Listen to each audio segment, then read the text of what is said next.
also drew several thousands of soccer fans, raising concerns of an imminent spike in COVID-19 cases. Here's a report by Komlado.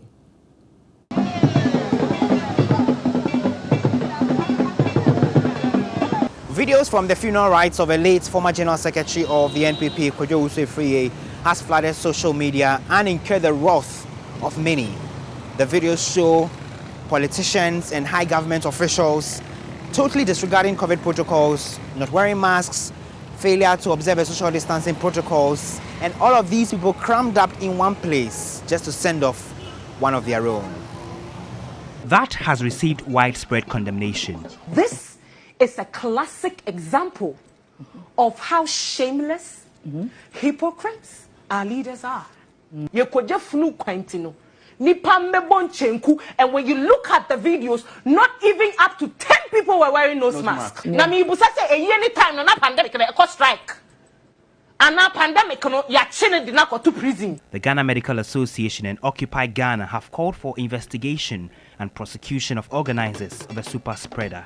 It shows that laws apply differently to different people. A politician died, and for a year we keep his body just so we could have a big event like the one that happened over the weekend for that person. This disregard for our own laws, especially by the government that made those laws, speaks to the fact that they probably made those laws for the compliance of the people like you and I. And so that attitude really is problematic. It becomes some kind of a license for chaos when the proponents of the law themselves flout, and it's disgraceful. But it is the interesting attempt by the party to justify the flagrant breach by Deputy General Secretary of the NPP, Nana Obri-Boahin, that's got people cringing.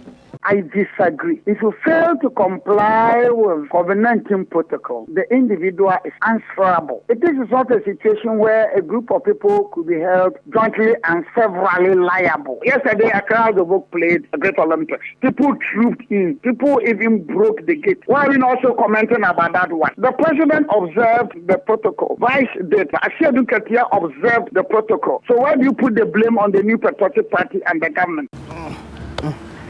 After several months without the game, football is finally back.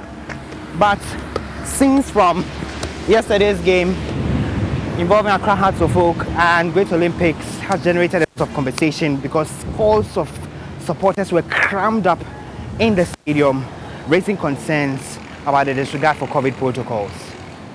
Some fans of the game are worried and fear failure by the sports authorities to enforce the 25% stadium capacity directive could come back to haunt us. The sports authority plus the GFA, they are supposed to take responsibility because we quite saw that when the league started, they were told that no one should go to the stadium. The supporters were shouting, hey, maybe during the political season people were going for rallies and the rest, and then why is that they are not allowing people in the stadium? And then so at least they should come in. So at least I think it's still supposed to be the sports authority, the GFA, even the Ministry of Youth and Sports should come in, and then they should add even the police to it. We can't say that maybe because government is maybe quite quote-unquote like maybe disobeying its own rules, so we the citizen also will just leave everything and also not follow. With these sordid scenes and even more, as churches, nightclubs and pubs continue in this regard, it is becoming clear that everyone has gone to sleep. It is no more about the citizen redefining the protocols, but more of the framers of a law and the enforcers of same, breaking the exact same laws when it suits them, and that is shameful. And oh, may we not live to regret this also. After all, the same people would explain it away and blame everyone else but themselves. I wonder if they would have the moral right to prevent people from holding their festivals.